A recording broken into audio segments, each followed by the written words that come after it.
परमेश्वर की स्तुति हो। प्रियो, इतिहास की किताब में दूसरा इतिहास उसके 14 अध्याय में आसा जो यहूदा का राजा था उसके विषय में कुछ लिखा है प्रियो, जो कि बहुत महत्वपूर्ण है। आइए हम पढ़ते हैं दूसरा इतिहास उसके 14 अध्याय उसके 2 से 6 पद तक। आसा ने वही किया जो उसके परमेश्वर यहोवा की दृष्टि में अच्छा और ठीक था। प्रियो, कई बार हम परमेश्वर के नज़र में जो अच्छा और ठीक है वो कर नहीं पाते। कई बार ऐसा होता है कि हमारा जीवन नीचे चले जाता है, हमारा आत्मिक जीवन नीचे चले जाता है, हमारा प्रार्थना का जीवन हिल जाता है, अपने बाइबल पढ़ने का, वचन पढ़ने का जो जीवन है वो नीचे चले जाता है, और एक एक बेदारी जो हमारे आत्मा में आई हुई होती है, हम उस बेदारी को खो देते हैं। लेकिन परमेश्वर का वचन यहाँ पे कह रहा है, आसा ने वही किया जो परमेश्वर के दृष्टि में अच्छा था और ठीक था।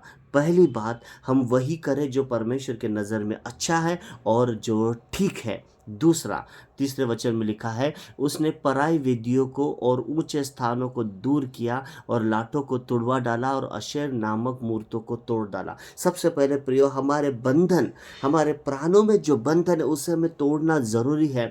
परमेश्वर की जगह किसी व्यक्ति ने ली है क्या, या किसी जानवर ने ली है क्या, हमें यह देखना ज़रूरी है।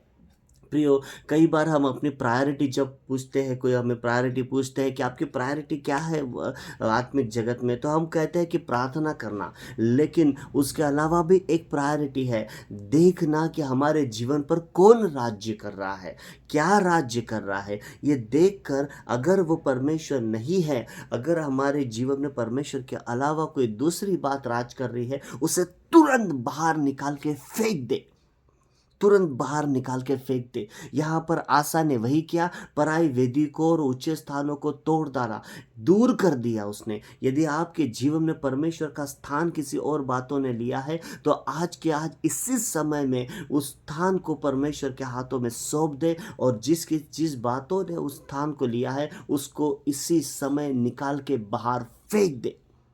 चौथे वचन में ऐसा लिखा है, और यहूदियों को आज्ञा दी कि अपने पूर्वजों के परमेश्वर यहोवा की खोज करें और व्यवस्था और उसकी आज्ञा को माने। प्रियो, हम परमेश्वर से प्रेम रखें, परमेश्वर की आज्ञा माने और परमेश्वर की खोज में लगे रहे। देखिए, सबसे पहले उसने क्या किया, उसने परमेश्वर के नज़र में जो सही था वो वही किया, जो ठीक था वही किया। उसके बाद में ऊंचे स्थान गिरा दिए, उसके बाद में जो भी बातें, जो गढ़ था वो नीचे गिरा दिया, और बाद में वो कहता है कि अब तुम परमेश्वर की खोज में लगे रहो। उसने आज्ञा दी कि तुम अपने परमेश्वर यहोवा की खोज में लगे रहो, उसकी आज्ञा मानो, उसके व्यवस्था के अनुसार चलो।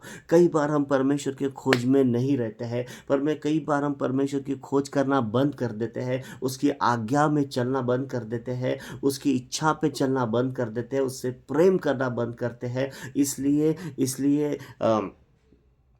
प्रकाशित वाक्य किताब में भी लिखा है इफिसस की कलीसिया को कि तूने पहले का सा प्यार खो दिया। कई सारे लोगों ने यीशु मसीह के साथ में अपने पहले का सा प्रेम खो दिया। ऐसा ना हो प्रियो, ऐसा ना हो। 5वें पद में वो कहता है कि ऊंचे स्थानों और सूर्य की प्रतिमाओं को यहूदा के सब नगरों में से दूर किया, और उसके सामने राज्य में चैन रहा। आपके जीवन में जिस समय में आप परमेश्वर से प्रेम करेंगे, परमेश्वर की आज्ञा को माने, परमेश्वर की इच्छा के अनुसार चले, और जो जो स्थान परमेश्वर का है वो स्थान अपने जीवन में परमेश्वर को दे। परमेश्वर का वचन कहता है उस समय में वहाँ पे एक चैन था, अमन था, सुख, शांति और आनंद था। हालेलुया।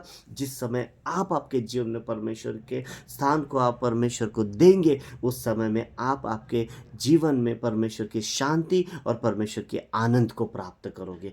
आज ही जो स्थान, परमेश्वर का स्थान यदि आपने किसी को दिया है, उसे बाहर निकाल फेंके और परमेश्वर का स्थान परमेश्वर को दे, उसकी आज्ञा में चले और उससे प्रेम रखे।